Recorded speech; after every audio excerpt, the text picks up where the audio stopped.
Sunshine. The boy has a poodle, the girl a setter, and Mr. Sunshine is mailing a letter. The letter contains the text of an ad saying an apartment is to be had. But the ceiling sagged and the hall was dark at 203 Gramercy Park. Mr. Sunshine hung up a sign and fell asleep until someone rang his bell. He got up from his soft seat and rushed out into the street. "Go," he said with angry face.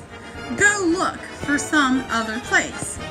I don't permit cats or doggies, people who have noisy hobbies, people who keep alligators, artists, acrobats, or players, traveling salesmen, or soothsayers. To all those and sundry, I say, thank you kindly, go away. And so for evident reasons. For several long seasons, the apartment at 203 was free of tenantry. At last, a feeble lady's voice inquired whether there was any noise, and when he said no, she said very good, and that she'd be there to see the charming apartment at 3:30. As Sunshine stood watching the clock, a sweet old lady came down the block. "Punctual," he said, "right on the dot. And a woman, that means an awful lot." "Bless me," said Sunshine. "Here advances a lady in comfortable circumstances, an unattractive female who pays the rent year in, year out, to the last cent. Here comes indeed the perfect tenant, perhaps a Mayflower descendant." In front of the house she stooped and bent low. In a small whisk broom she cleared the snow. And then she fed the pigeons and starlings, and all her other feathered darlings. Quietly as a mouse, she came into the house. "Oh," she said, "it's a perfect delight. It's awfully homey. It is just right. It's just right. It's actually the kind of a place I hope to find. You may have a 5-year lease. I'm ready to sign it, if you please. And here is a check for the first month's rent." "Dear Madame," said Sunshine, "you're heaven sent." He did not know, the poor fool, this Miss Moore was running a music school. And here we saw how Sunshine's like to be awakened by the stars and stripes. He dressed in haste and almost fell downstairs to the strains of Miss Moore was totally immersed in music whenever she rehearsed. I advise you," said Sunshine, "to desist and cease, or I shall be forced to cancel your lease." She simply said, "Children, give it all you've got. I'm a patient man. I stand for a lot." "But Madame," he said, "this is the last straw. I shall see you in court of law." And after making all this fuss, he ran to catch the 5th Avenue bus. He rushed to his lawyer and said, "George, will you please thoroughly examine this lease and tell me how I can best rid myself of this awful pest?" The lawyer took his time and said, "Sunshine, I'm very much afraid this is a perfectly good lease. Music does not disturb the peace. This unhappy hour you underestimated the power of a woman whom no judge would dare summon. My advice is, in your place, I will make up my mind to face the music, and if things don't improve, I counsel you to pack and move." Sunshine tried hard for a while to find another place, and he discovered that it was true that rent were high and places few. Here we behold the mean old grouch trying to sleep on his office couch. Miss Moore felt fine in the early hours, although the radio showers. She exclaimed, "Upon my soul, I've never owned a parasol." She finished her crumpet and then she drank a second cup of tea and went to the bank. She drew through money for the rent and an additional sum to be spent for a varied assortment of prizes for good deportment. The sky turned suddenly gray as Miss Moore was on her way, and the rain began to fall as she came to an auctioneer's hall.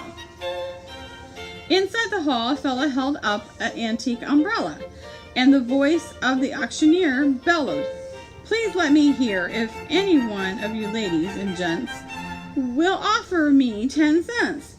Miss Moore raised her right hand, and the man on the auction stand shouted, "Going, going, gone! Sold to the lady who stands there alone."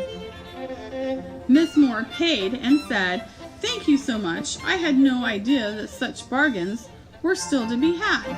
I'll be more than glad to send a lot more people to your lovely store. And now I'll bid you good day." "But he said there's a balance you have to pay." "Young man, explain that to me, please." "There's 2,000 umbrellas at 10 cents apiece. They've been lost or found, and you have gone astray on the trains, on the stations of Manhattan subway." "Oh dear," said Miss Moore, "this just about leaves me flat. It's cleaned me out. I'm sorry, dear lady. All I can say is you bid for the lot and you have to pay." And so that afternoon came a truck, and everyone on the block said, "Poor Miss Moore," and the neighborhood gossip. A woman named Hattie observed, "The old girl must have gone batty." Miss Moore was totally immersed in umbrellas and music as she rehearsed. Sunshine said, "I'm glad at least to see you're up the proverbial tree. I'm happy, Miss Moore, to let you know that the game is up and out you go. You came here under false pretenses.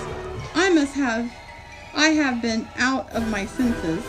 This will teach me a lesson I'll not forget. Pack up now, for this place is to let.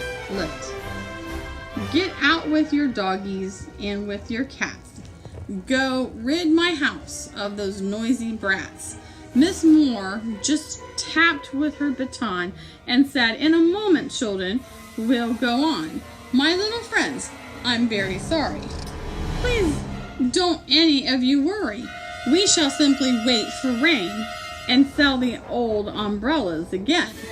We shall continue to occupy this place. The law gives us a few days' grace.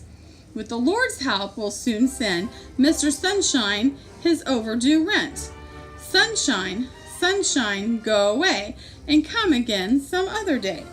In answers to the powerful prayer of the son of an Irish cock, the sun was blocked out by layers of clouds and the sky gave up. Drain pipes gurgled and gutters croaked, and the sisson tree was soaked. The children left the house as the rain came down and out of the water main. Rusty Reagan took pity on the mayor's reception committee. "This customer is a United Nations delegate. The tall building is called the Empire State." Miss Moore ascended to the heights and sold umbrellas to Brooklynites. It was windy, cold, and showery on the Station Island ferry. The last umbrella was sold in Astoria to a visit who flew in front of Peoria.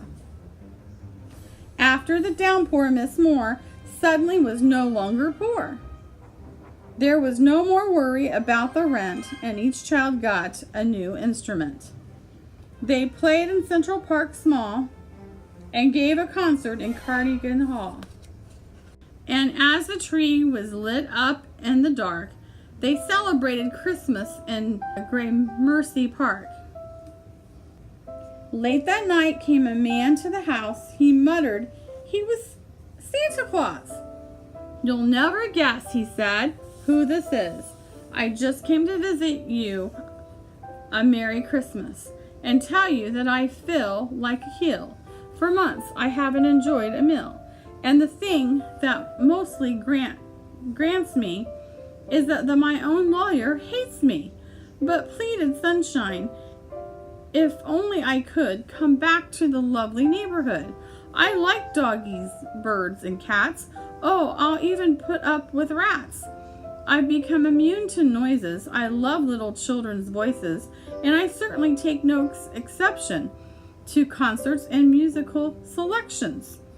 And so Miss Moore smiled quietly and told Mr. Sunshine to come in out of the cold. He thanked her as he knocked the sleet and snow from his frozen feet. The cat sat on his lap and purred with mirth. The dog laid at his feet, and peace was on earth. The end.